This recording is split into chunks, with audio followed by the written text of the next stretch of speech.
नमस्कार दोस्तों, आप लोगों ने मेरी जो पिछली वीडियो देखी उसमें मैंने आपको कब्ज़ के बारे में बताया था और अस्थमा के बारे में बिना औषधि चिकित्सा ठीक करने के लिए अगली वीडियो के लिए बोला था।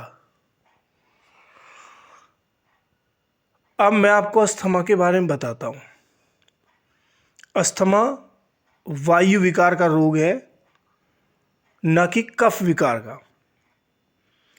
वायु विकार होने का एक ही कारण है, जठर अग्नि का मंद होना। अगर जठर अग्नि मंद होगी, खाना पूर्ण रूप से नहीं पचेगा, पाचन की क्रिया संपूर्ण नहीं होगी, तो एक्स्ट्रा वायु का निर्माण करेगी और वायु विकार बॉडी में ज़्यादा होने के कारण अस्थमा जैसी दिक्कतें, सांस लेने में तकलीफ होना, छाती का भारीपन, शरीर भारी भारी लगना, ये सारी दिक्कतें होती हैं। अस्थमा के लिए आपको किसी तरह की औषधि सेवन करने की आवश्यकता नहीं है, अगर आप अपनी दिनचर्या पे विशेष ध्यान दे दो। अब दो चीज़ों पे ध्यान देना है, एक आहार पर और एक शारीरिक क्रियाओं पर, यानी कि फिजिकल एक्टिविटीज़ पर। पहली बात, आपको ज़रूरत से ज़्यादा आराम नहीं करना। सुबह के नाश्ते में आपको उबला हुआ अनाज, उसमें प्याज, टमाटर, नींबू और सेंधा नमक डालकर सुबह का नाश्ता लेना है। उसके बाद दोपहर में आपको खाना खाने से 1 घंटा पहले भुने हुए जीरे को सेंधा नमक मिलाकर गुनगुने पानी के साथ लेना है। और दोपहर के खाने में हो सके तो दलिया या खिचड़ी का इस्तेमाल करें। अगर रोटी खाना चाहते हैं तो रोटी को पहले भिगो दें, तरी वाली सब्जी का सेवन करें और कोशिश करें वो सब्जियां सारी हरी हो। तरी वाली सब्जी का सेवन करें और खाना आराम से पालती मारकर ज़मीन पर बैठकर धीरे धीरे संपूर्ण रूप से चबाकर खाएं। जितनी भूख है उससे 1 रोटी कम खाएं, यानी भूख से कम खाना खाना है। दोपहर के खाने और सुबह के नाश्ते में कम से कम 6 घंटे का अंतर होना चाहिए। एक बार खाना खाने या नाश्ता करने के बाद आपको चबाने वाली चीज़ 6 घंटे तक नहीं खानी। पेय पदार्थ ले सकते हैं, लेकिन उसमें चाय, कॉफ़ी, दूध नहीं होना चाहिए। जूस हो सकता है, कच्ची सब्जियों का जूस हो सकता है, या गर्म पानी हो सकता है। और पानी गर्म ही पीना है, ठंडा पानी भी नहीं पीना है। अब चलते हैं शाम के खाने की तरफ। हो सके तो शाम को मत खाइएगा, और अगर आपको शाम को खाना है तो उबली हुई सब्जियां खाइए। केवल जो मौसम की उबली हुई सब्जियां हैं उनका सेवन करें आप। सुबह 7 बजे का नाश्ता, 7 में 6 जोड़िए 13, यानी 1 बजे, 1 में 6 जोड़िए यानी 7 बजे। उसके बाद कुछ नहीं खाएंगे। अगर आपको बीच में भूख लगती है तो गर्म पानी, जूस या ग्रीन टी ले सकते हैं। ये होगा आहार। रात में आपको 10 बजे तक सो जाना है और सुबह 4 बजे उठ जाना है, यानी 6 से 7 घंटे से ज़्यादा नहीं सोना है, अगर आपकी उम्र 40 से ज़्यादा है तो। उसके बाद ये है आपका आहार। अब दूसरी आती है शारीरिक क्रियाएं, यानी फिजिकली एक्टिविटीज़।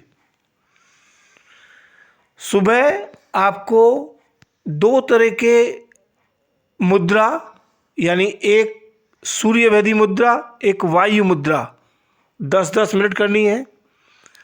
4 तरह के प्राणायाम, पहला सूर्य भेदी प्राणायाम, दूसरा कपालभाति, तीसरा अनुलोम विलोम और चौथा भस्त्रिका प्राणायाम, 10-10 मिनट करना है।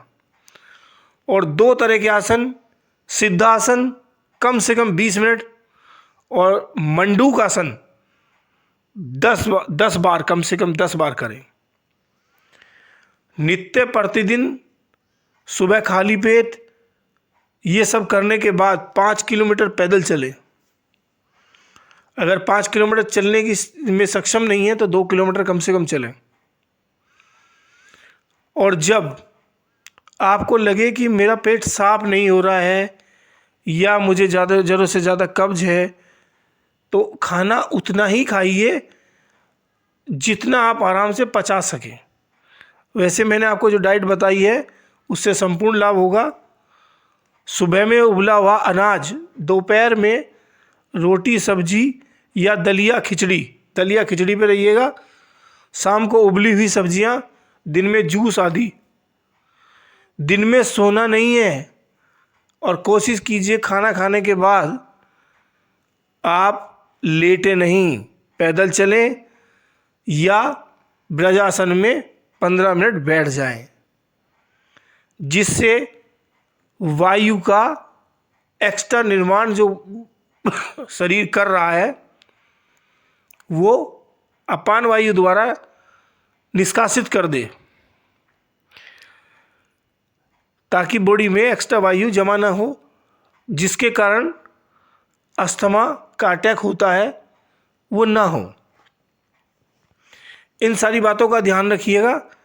अगर आपने ये सारी बातें 180 दिन तक लगातार किया तो अस्थमा 100% ठीक हो जाएगा। लाभ की बात करें तो लाभ आपको 3 दिन बाद ही होना शुरू हो जाएगा, और 7 दिन बाद आपको लगेगा कि मैं पूर्ण रूप से ठीक हो गया। लेकिन आपको लगातार 6 महीने तक इसको करते रहना है। उसके बाद संपूर्ण अस्थमा का नाश हो जाएगा। ठंडी, मीठी, सफ़ेद नमक और दूध से बने हुए सभी आइटम आप बिल्कुल परहेज करें, बिल्कुल बंद कर दें। सफ़ेद नमक नहीं खाना, लाल मिर्च नहीं खानी, मसालेदार सब्जियां नहीं खानी, और उड़द की दाल, हरड़ की दाल, भिंडी, अरवी, चावल और फूल गोभी, पत्ता गोभी, दूध, दही, रबड़ी आदि अन्य ठंडे और मीठे पदार्थ सभी बंद कर दें। आपको संपूर्ण लाभ होगा। धन्यवाद। अगली वीडियो में मैं फिर कोई ऐसा ही टॉपिक जिससे आपको लाभ हो सके और आप स्वास्थ्य लाभ उठा सके। इस वीडियो को ज़रूरत से ज़्यादा शेयर कीजिएगा, लाइक कीजिएगा और मेरे चैनल को सब्सक्राइब कीजिएगा। और ध्यान रखिएगा, जो इसको करेगा उसे संपूर्ण लाभ होगा ही होगा, ये निश्चित है। धन्यवाद।